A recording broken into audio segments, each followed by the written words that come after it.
Hola, muy buenas a todos y bienvenidos de nuevo al canal. Hoy os traigo un nuevo presupuesto. Me habéis pedido bastante gente en el canal un presupuesto similar a este, y aunque para mí es inviable económicamente hablando, y seguramente para la mayoría de vosotros también, pues la verdad es que pues lo traigo porque es algo que es diferente, y es que estamos hablando de un ordenador de más de 6.000 euros, pero que va a poder mover en 4K cualquier juego a 60 FPS en ultra, y que aparte de eso incluye el monitor con el que se podría jugar a estos juegos.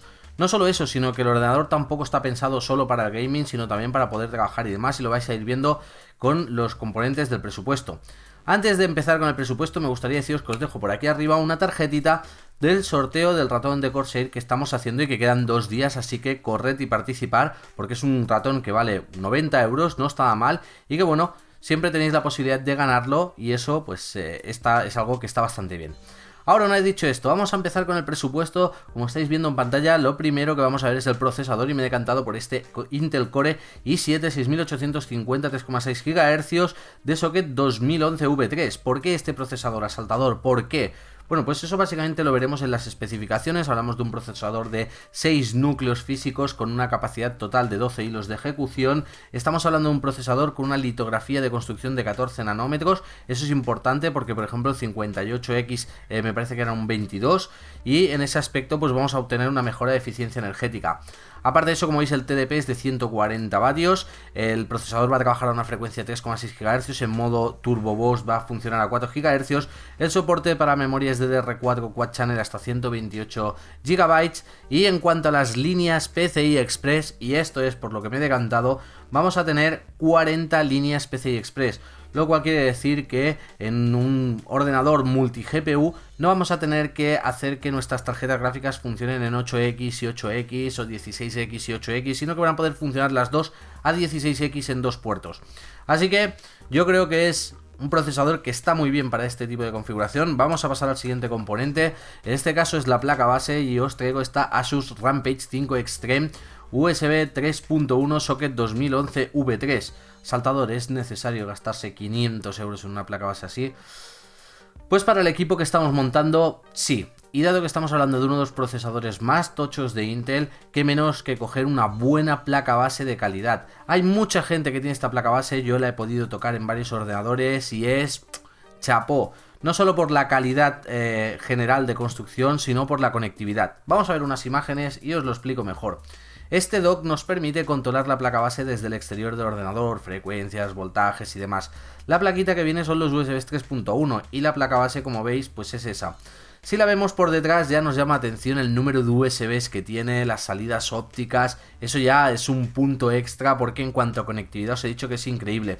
Y aunque aquí no se ve, en la siguiente imagen sí que vais a poder ver que esta placa base trae un Wi-Fi Trial Band. En este caso pues tenemos también la conectividad Wi-Fi directamente, algo increíble. Los puertos que veis aquí son para conectarlos al dock, o sea que no os tengáis muy en cuenta. Y si veis la placa base, contamos con 4 ranuras PCI Express de 16 líneas y una de menos líneas. Aparte de eso pues tiene soporte para discos M2 y como veis 8 sockets para memoria RAM. Es una bestia parda, os lo estoy diciendo, soporta Quad Channel. Y otro detalle de calidad que vamos a poder ver, bueno, aparte del resto de componentes integrados, la zona de overclock y demás, los buenos disipadores para los módulos de corriente PWM, que son los VRM, vamos a poder ver la cantidad de SATAs y SATA Express que trae. Os he dicho que en cuanto a conectividad es una bestia parda. Y esto le hace una placa base magnífica para casi cualquier tipo de escenario.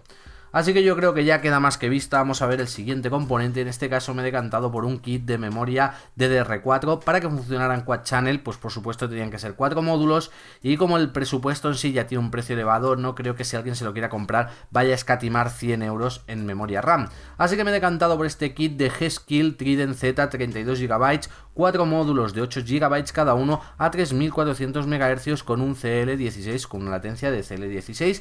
Y aunque la placa base solo soporta 3300, la verdad es que los kits que habían por 3300 en Coolmod pues no salían bien económicamente o estaban agotados, y entonces me he decantado por este 3400, que no hay ningún problema porque con los perfiles XMP lo podemos dejar a 3300 sin ningún tipo de problema. ¿Qué decir acerca de este kit? Bueno, son buenas memorias, pero como veis el precio también es muy elevado. Y es que estamos hablando de memoria que va a funcionar a Quad Channel. O sea, olvidaros del resto de memorias de DDR4 a Dual Channel y demás. Que esto es algo, pues, un kit hardcore. Un kit para un ordenador potente. Es que el precio ya lo dice. No puedo deciros mucho más. Como veis, la memoria, pues, de aspecto está bien. Disipador está bien. G-Skill hace muy buenas memorias. Las TriNZ son chapó en cuanto a un producto premium de muy buena calidad. Vamos ahora al tema de la tarjeta gráfica, y en este caso me he decantado por esta Zotac GeForce GTX 1080 Arctic Storm 8 GB GDDR5X, bla bla bla bla bla bla. Es una GTX 1080 con el bloque de refrigeración líquida ya incorporada. Pero asaltador, una sola de estas tarjetas no mueve 4K 60 FPS, mueve 4K 40 FPS, 50 dependiendo del juego, 30 dependiendo de las texturas. Sí. Y por eso os he dicho que la placa base y el procesador los había cogido con tantas líneas PCI Express, porque en este ordenador no vamos a montar una, vamos a montar dos de estas tarjetas. Y van a funcionar en SLI, algo que ya soporta la placa base y que de esa forma pues ya sí que podremos llegar a los 4K 60 FPS. No os voy a decir mucho más, vamos a pasar al siguiente componente. Y en este caso hablamos de la unidad de almacenamiento principal, y dado que últimamente Corsair con esta unidad se está llevando una de premios increíbles, la he podido tener en las manos y realmente lo merece, pues he creído que era importante que la unidad de almacenamiento principal fuera esta. Hablamos de un Corsair MP500 480 GB, es un SSD por puerto M2, y no sé si lo pondrá por aquí o no, pero en especificaciones sus tasas de lectura y de escritura son brutales. O sea, brutales. No hay mucho más que decir. Mirad, lo tenemos aquí. Como veis, una lectura secuencial. Bueno, vamos a hacer un promedio, ¿vale? No voy a dejarme ahí uno exactamente, pero tiene una tasa de lectura y de escritura aproximadamente de unos 2400 megabytes por segundo. Algo que va a hacer que el ordenador vuele. Literalmente el sistema operativo se encenderá a la velocidad de la luz. Y los archivos de paginación y demás, cuando encendamos un programa va, boom, a encenderse casi al instante. O sea, en conjunto con la RAM, el procesador, la placa base, como ya veis, estamos hablando de algo bastante serio. Vamos a pasar a la unidad de almacenamiento secundaria, porque claro, ¿quién va a vivir con solo 480 GB, verdad? Y en este caso me he decantado por el mismo SSD que utilizo yo. Bueno, el mismo no, yo utilizo el de 240 GB y me he decantado por el Kingston HyperX Savage Black Red 960 GB y es un SSD SATA. Asaltador, están los Samsung 850 Evo, son mejores, sí, pero son algo más caros. Sin embargo, la serie de HyperX Savage, ya os lo he explicado muchas veces, con su controladora Phison, con su chip de memoria a modo de caché Nania, es una unidad SSD excelente, o sea, muy buena relación de calidad-precio, también muy buena. La de 240 GB es algo más lenta en lectura y escritura, pero las de 900 GB, 960 son algo más rápidos. Y esto lo podemos ver por aquí, en el cual nos van a decir pues un poquito la velocidad de lectura y escritura que tiene. A ver si lo veo, lo he visto antes, pero aquí está. Vamos a tener sobre unos... Bueno, no lo dice. Vale, aquí está, sí, aquí lo dice. Unos 560... Vamos a dejarlo en 500 megabytes de lectura y de escritura al mismo tiempo. Pero bueno...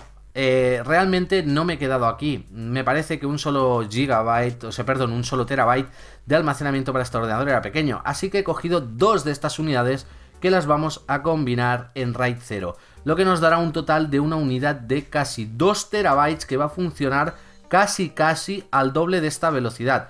El doble teórico está muy bien, pero en la realidad no va a ser el doble, ¿vale? A lo mejor son 850 megabytes por segundo de lectura y de escritura en una unidad de almacenamiento de 2 terabytes.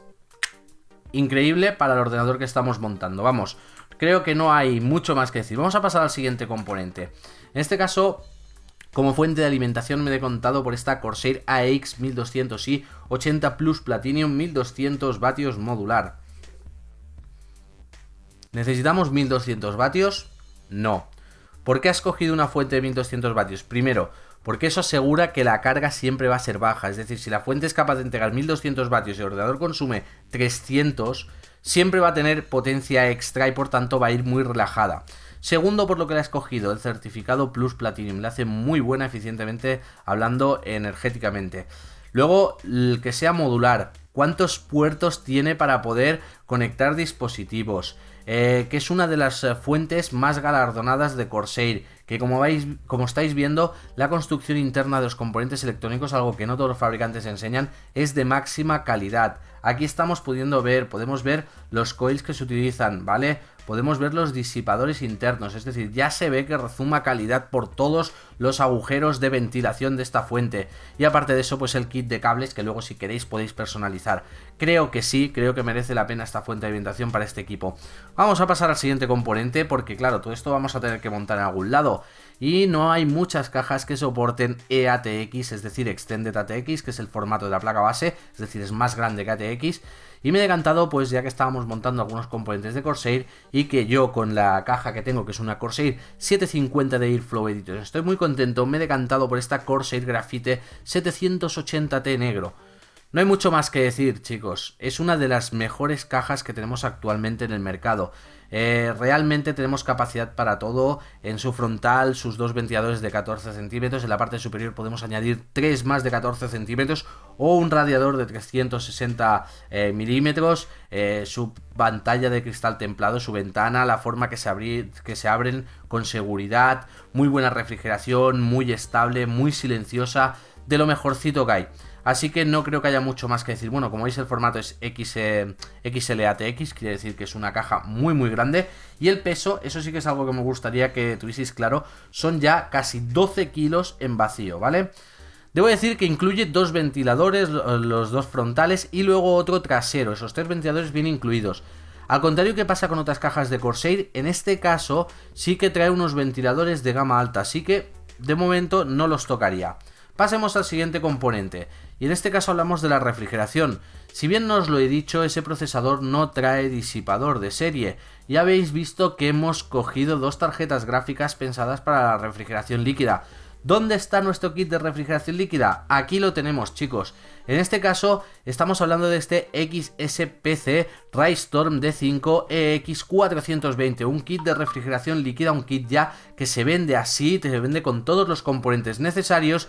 Y que bien, si os fijáis, faltan los ventiladores aunque vienen incluidos, y en el kit se incluye una bomba y un depósito que lo pondremos en las bahías de 5 1/4 de la caja que hemos visto anteriormente, es decir, pues los pondríamos aquí en estas dos bahías, ahí quedaría el depósito, no vamos a poner CD-ROM ni nada así. El radiador de 360 lo pondríamos en la parte superior y de ahí podríamos sacar los diferentes tubos. El bloque encima de la CPU, por supuesto, soporta socket 2011, entonces soporta 2011 V3. Y bueno, como estáis viendo, pues bueno, incluye los ventiladores, aquí lo tienen, los 3 ventiladores de 140. No hay mucho más que decir, no hay mucho más que decir, ¿vale? Como veis ya todo está pensado. De aquí lo único que tendremos que hacer es puntear del depósito al radiador, del radiador a la CPU, a una gráfica, a otra gráfica y volver otra vez a nuestro depósito para cerrar el circuito, y con esto tendríamos un kit de refrigeración líquida completo para CPU y nuestras dos GPUs en nuestro ordenador, algo que seguramente va a agradecer muchísimo este ordenador por sus capacidades de overclock, por sus capacidades de overclock en las tarjetas gráficas, y eso es algo que yo veo necesario en un equipo de tan alta gama para evitar que tengamos que tener ventiladores y que hagan muchísimo ruido. Y ahora bien, eso ya es el ordenador, pero nos queda un componente por ver. Y en este caso he cogido este monitor. Porque este monitor Asus ROG Zwift PG 27AQ de 27 pulgadas G-Sync 4K. Yo creo que ya lo dice todo el nombre. Monitor de 4K para jugar a 60 FPS, es un monitor 60 Hz. Y en este caso el tipo de panel es un IPS, que es el que mayor calidad da. Y eso era lo que he ido. Realmente, si decís, hombre, es que yo juego a shooters, me interesan más los 144 FPS, muy bien, pero entonces no tendría lógica el poner dos GTX 1080. Este ordenador ha sido pensado en conjunto con el monitor para que pueda mover esos juegos así. Otra cosa que podemos ver muy interesante es que tiene G-Sync. Eso quiere decir que vamos a poder activar el G-Sync en nuestras tarjetas gráficas y que la frecuencia de refresco de las gráficas y el monitor se van a ir pues equilibrando para que no tengamos lagazos ni problemas de ningún tipo. Así que ahí tenéis este monitor, Este monitor lo tuve hace un tiempo, me lo envió Coolmod para hacer pruebas cuando estaba en el otro canal y la verdad es que es un monitor increíble, con unos márgenes súper chiquititos por si queremos poner más monitores al lado, con una base que nos permite rotar el monitor, aunque no veáis, esta base nos permite rotar el monitor, girarlo arriba y abajo, subirlo y bajarlo, hacer que gire, el aro de luminosidad, el típico joystick de los Asus ROG en la parte de atrás y la botonera. Es decir, sus características son increíbles. Puerto DisplayPort, puerto HDMI, tipo de panel IPS, es en 16 novenos, no es ultra wide, pero bueno, más que suficiente, con una calidad de imagen increíble para disfrutar de este ordenador. Y ahora bien, ¿cuál es el total de este ordenador? ¿Cuánto vale todo este equipo? Que como os he dicho, no incluye teclado ni ratón, eso lo dejo a vuestra libre disposición, y que tampoco incluye montaje ni sistema operativo. Y estamos hablando de 6.162 euros. Una cifra bastante grande, ¿vale? Bastante grande. No es apto para todos los bolsillos, pero como me habéis pedido un ordenador para jugar fluido siempre, sin ningún tipo de problema, a 4K, os he traído esta pequeña bestia que os sirve para editar vídeos y para muchas otras tareas. ¿Se puede montar un ordenador más sencillo, más económico, que pueda mover 4K 60 FPS? Sí, seguramente, con un procesador más pequeño, una placa base más pequeña y menos memoria RAM, podríamos haber reducido bastante el presupuesto y podríamos jugar fluidamente. También podríamos rebajar un poco en la fuente de alimentación, un poco en la caja, eliminar el kit de refrigeración líquida, coger GTX 1080 más baratas. Ciertamente pues rebajaríamos 1.000 euros el presupuesto y por 5.000 también podríamos hacerlo. Pero bueno, ya que había que montar una máquina como esta en un presupuesto, he dicho que menos, pues que encima sea una máquina con todas las prestaciones dignas acorde al rendimiento total del equipo. Y ahora sí, chicos, no tengo nada más que decir. Si os ha gustado el vídeo, sabéis que podéis apoyarlo con un like, compartirlo en las redes sociales. Os dejo el link en la descripción del vídeo para que podáis ver el presupuesto. Podéis dejar cualquier tipo de duda o comentario por aquí abajo. Y ahora sí, chicos, con esto me despido y hasta el próximo vídeo.